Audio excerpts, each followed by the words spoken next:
선배는 오늘 어떤 종목 준비하셨을까요? 예, 저도 뭐 간밤에 주가가 많이 빠진 종목이에요. 13.4% 정도 빠져서 저도 간밤에 실적 보고서는 뭐 많이 빠질 것 같지는 않겠구나라고 했는데 뭐 시장 분위기도 탔고 또 전체적으로 기대치가 너무 높았던 종목이다 보니까 뭐 좀 실망도 좀 크지 않았나라는 생각이 들어서 에어비앤비 한번 소개해 드렸었어요.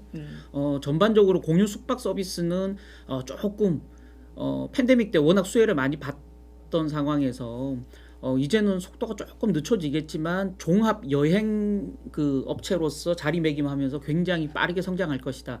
2025년이 되면 미국 내에서 뭐 손꼽는 초대형 종합 여행사가 될 것이다라는 제 리포트를 모건 스탠리였나요? 하여튼 소개해드렸던 적이 있는데 그거는 이제 좀 중장기적인 관점이고요.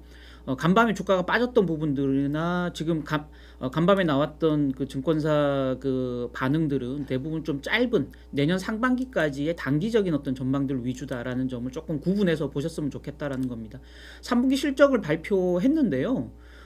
실적 나쁘지 않았어요. 맞아요. 괜찮았는데 그리고 실제로 뭐 보고서를 내고 코멘트를 한 증권사가 한 4-5군데 됐는데 단 한 곳도 투자 의견이나 목표 주가를 내린 곳이 없어요. 그럼에도 불구하고 주가는 13% 넘게 폭락을 했다라는 거죠. 어떤 부분들이 있는지 좀 같이 보고 어떤 부분을 좀 놓치고 있는지도 같이 좀 봐야 될 것 같습니다.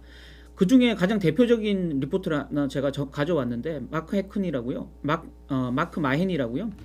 에버코어 ISI 애널리스트인데 투자 의견은 계속 유지했고 시장 수익률 상회에 목표 주가를 $150 유지했습니다. 간밤에 $94까지 폭락을 했고요. $100가 깨졌고 그 종가 기준으로 하니까 지금 향후 주가는 한 59% 정도 상승 여력이 있다라고 본 건데 이 TAP 아웃퍼폼이라고 무슨 트레이딩 앤드 무슨 그 포지션드 뭐 하여튼 복잡해요. 정확하게 뭔 뜻인지 모르겠어요. 하여튼 그 향후에 기대 수익률이 굉장히 높을 걸로 예상되는 일종의 탑픽 종목들 리스트가 있더라고요. 얘들이 가지고 있는 그 리스트 안에 이 에어비앤비가 항상 들어가 있었는데 이거 리스트에서는 탈락을 시켰어요. 그래서 시장 수익률 상회, 그러니까 매수 관점에서는 사실은 유지하되 수익률이 아주 좋을 걸로 보진 않는다라는 생각을 한 것 같아요. 그래서 이 리스트에서 빠졌다. 이게 약간 타격이 있었다라는 거고요. 그 전체 보고서 내용은 3분기 실적은 좀 찜찜하게 나왔지만 지금 주식을 팔아야 될 정도는 아니다. 계속 보유해야 될 이유가 충분하다라고 얘기했지만 지금 찜찜하다는 건 단기적인 이유고요. 팔지 말아야 될 이유가 충분하다는 건 중장기적 관점이기 때문에 좀 구분해서 봐야 된다라는 겁니다. 왜 이렇게 주가가 많이 빠졌느냐? 기대치가 높았다 말씀드렸는데요. 이 에어비앤비의 분기별 지금 그 매출 성장률 표입니다.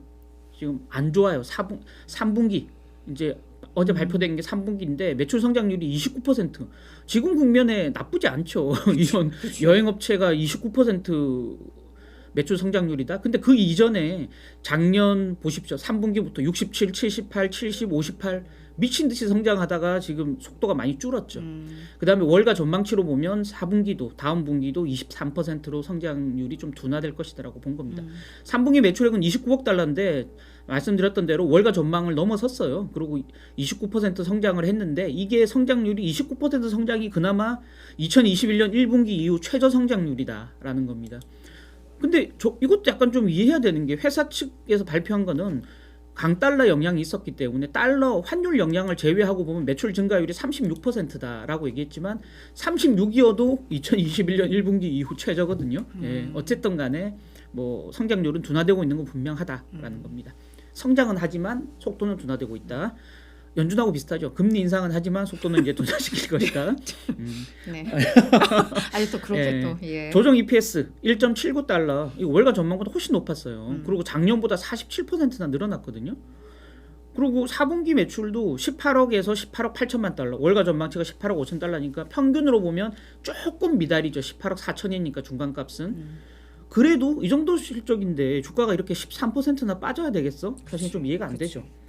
근데 이제 좀 확장성에 대한 의구심을 좀 가지고 있나 봐요, 다들. 왜냐하면 호텔이라든지 다른 여행 서비스 업체들은 그 계속 물량을 늘리면 수요가 늘어나면 물량을 늘리면 되는데 이 에어비앤비는 자기들이 직접 이 건물이 짓는 게 아니기 때문에 숙박시설을 누군가가 나는 임대로 사용할래라고 물량을 내놔야 공급을 해줘야만 그걸 받아서 단기 임대를 하는 거거든요.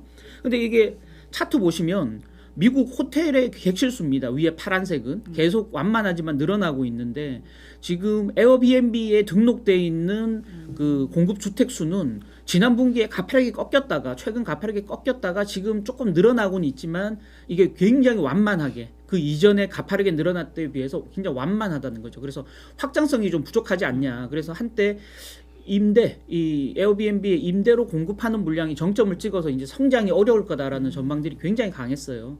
그 마이애니 애널리스트는 이번 3분기에 보면 지금 공급량, 임대 공급량이 15%를 기록했으니까 아직까지는 크게 걱정할 부분은 아니다라고 얘기했는데 지금 문제는 에어비앤비가 2020년부터 지금까지 연평균 매출이 18%씩 계속 성장하고 있는 상태거든요.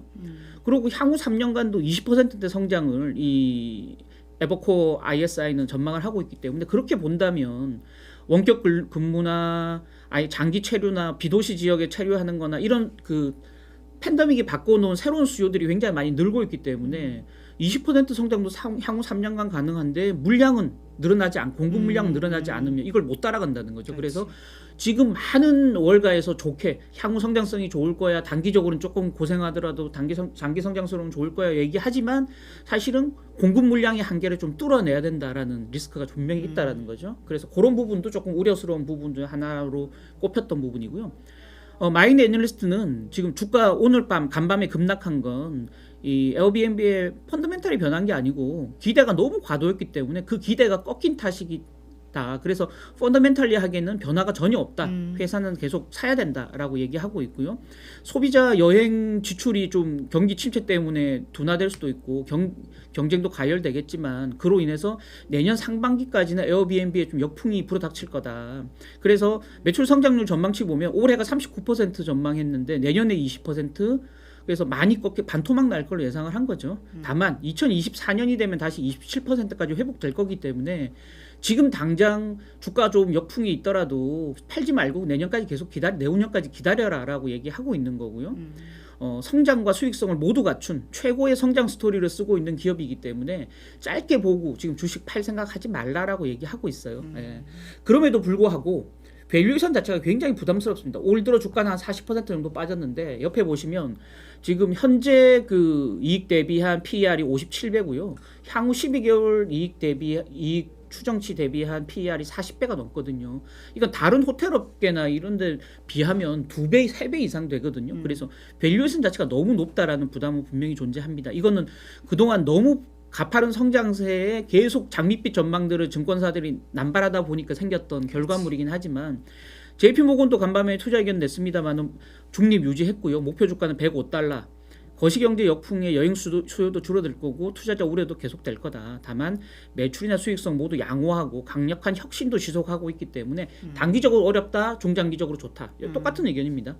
RBC 캐피탈도 업종 평균 유지하면서 목표 주가는 110달러 유지했는데 수익성은 인상적이지만 현 주가 밸류에이션이 너무 높기 때문에 이걸 정당화하려면 이익이 훨씬 더 높아져야 된다. 지금 이익으로는 이 밸류에이션을 정당화하기는 조금 어렵다라고 예상을 하고 있어요. 그래서 단기적으로 조금 좀 쉬어가는 국면 조금 예상해야 된다. 감내해야 된다라는 거고요. 길게 보는 투자자라면 주가가 빠지는 국면, 지금부터 내년 한 상반기까지 빠지는 국면을 저가 매수 기회로 활용하는 방법도 좀 있지 않나 싶어서 소개해 드렸습니다. 선배가 의도를 했는지 안 했는지 모르겠는데 약간 그 PPT 화면이 밤하늘의 달 같은 이렇게 구조를 해놓으셨잖아요. 그래서 뭔가 그래도 뭔가 희망을 주고자 했던 맞나?